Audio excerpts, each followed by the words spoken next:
and welcome back to our channel, Two Chicks Going Green. In today's video, I'd like to talk to you about how and why to keep your home clear of two items that you can pretty much find in every single kitchen nowadays, no matter where you go. And those are nonstick pans and canned goods.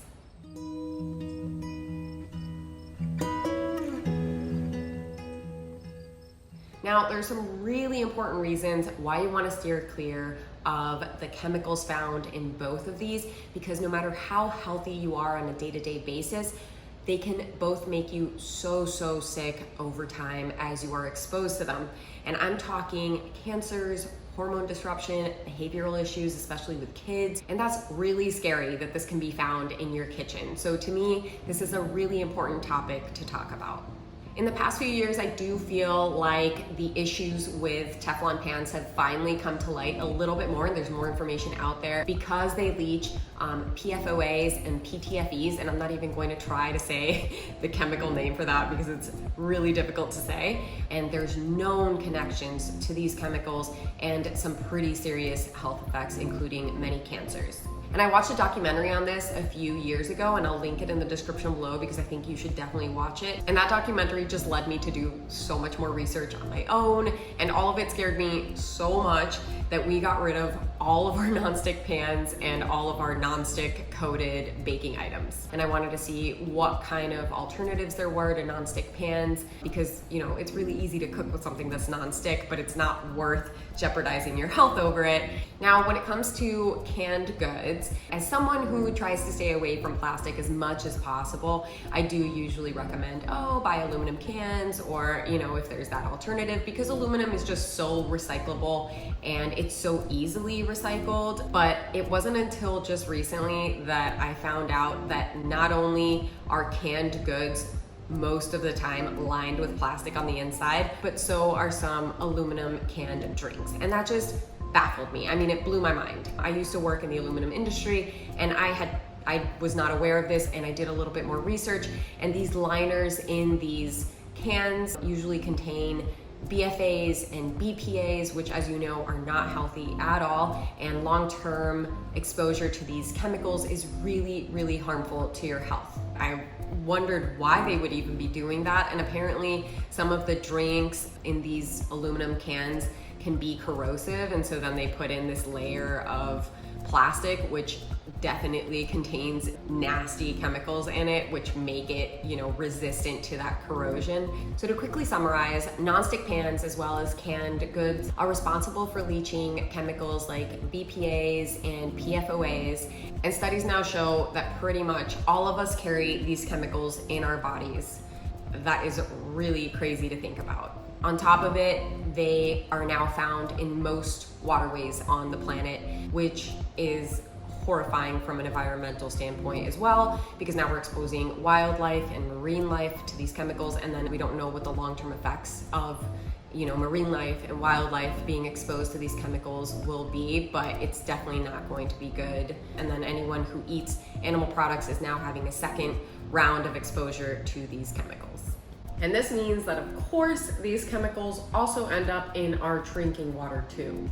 I highly recommend that you watch a couple of really short videos that I've linked in the description below, where you can learn a lot more about this, because it's such an important issue to be aware of. So what can we do, right? Well, let me give you some of my recommendations and some tips from the research that I've done that will hopefully help you steer clear of these chemicals and be able to stay away from these products as much as possible. And Epic water filters must have read my mind, because they sent out an email on PFAs just this week, and they show the whole cycle of these awful chemicals and how they can be found in our drinking water. So make sure that you're using a really good filter for your drinking water at home. Epic water filters are the best, and we did a whole video on them, so make sure that you check it out. It'll be linked in the description below. And I'll also link their website so that you can get yourself a really good filter for your home. When it comes to pots and pans, I know there's just so many choices on the market, but the three that from my research I found are the healthiest to use would be cast iron, stainless steel, and then carbon steel. And for baking, you can use glass and ceramic. Now, I would recommend that you stay away from anything that says that it's non-stick with like a water-based coating or any other non-stick type coating, to me, from the research that I've done, it seems like they're just using new chemicals that'll make it non-stick, that over time, we don't know what the health effects of those are either. So as we know, Teflon, we didn't find out for years that they were going to be this unhealthy and this dangerous to use. And I kept this last pan that we had that was called Ecolution, and this one is supposed to be a water-based non-stick pan. This was the last one that I bought before I, finalized my research into all of these types of non-stick coatings. And I kept it just for show and tell. It obviously was not non-stick anymore. And this is something that, as you know, also happens with non-stick pans, is that they don't last a lifetime. You have to replace them basically once a year or once every couple of years, which means that you're also contributing to our huge waste problem. And on top of that, you're spending money. I would also recommend staying away from copper, aluminum, and ceramic coated. From the research I've done, it seems like those might also have some adverse health effects. Amanda loves using her cast iron, and she's been using it for a really long time and absolutely loves it. And we switched to carbon steel, and we are absolutely loving it. The only difference between carbon steel and the cast iron is that it's a little bit lighter, so it doesn't retain the heat as long, but it creates that non-stick coating over time once you've seasoned it. And then stainless steel is what we use whenever I'm doing something where it doesn't really matter if it sticks to the pan, or I'm going to want to deglaze the pan at the end and make a sauce out of whatever stuck to the bottom, So I just alternate between those two, and the stainless steel does weigh a lot less than the carbon steel, so I won't use the carbon steel unless I'm really looking for that non-stick. And I've had my stainless steel pan for, no joke, about 20 years now. Every time that we've cooked with it and we think that stuff is just going to be like stuck on there for forever, it just comes right off once you clean it. So it really does look just like the day that I bought it. And if you'd like to learn more about these 3 options that I just mentioned as being the healthiest and the best for you, I've included a really, really informative video in the description below where he gets into the advantages as well as the disadvantages to each of those 3 pots and pans and how to use them and what they're each best for, and really shows you how to cook with them and how to take care of them so that they'll last you a lifetime. So make sure to watch that video. With respect to the canned goods and drinks, I'm a big proponent of making your own out of dried, like dried chickpeas, dried beans, and keeping that on hand instead of having to buy canned foods, which is of course also more wasteful.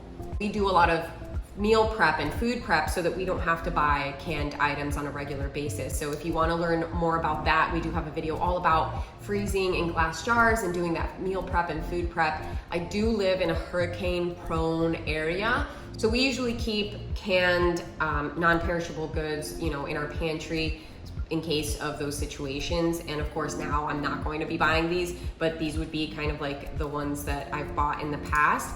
And we looked, and now they do have a lot more in glass as well as these carton ones. So I have to do a little bit more research into these carton ones. I have a feeling that they're also plastic coated from what it looks like. When it comes to the drinks that are found in aluminum cans, you really do have to just research that specific brand. It just depends on the type of drink that you prefer. Look into it and see if there's an alternative that doesn't use a plastic liner inside. I know most sodas do. Another alternative to those canned aluminum drinks would be to be making your own. Like, we make a lot of iced teas at home, and this is also the more zero waste and healthier and low cost option, and it ends up being really tasty. You can also make your own bubbly drinks with something like a soda stream, and just look into the alternatives based off of what your own preferences are, of course. And my partner hopefully will watch this video and this will inspire him to stop buying the plastic lined ones, but I know that he really, really loves these and keeps them on hand. So the moral of the story today is, of course, make these 2 changes as soon as you can, but also do your research. We're all different, we all have different preferences, and it's really important that you take the time to do your research and to learn a little bit more about this topic, because it is a really important one. And any of the links that I mentioned today will be in the description below, as well as any videos that are relevant or that I mentioned as well. And if you have any questions or comments, of course, please leave those in the comment section below. I would love to hear from you.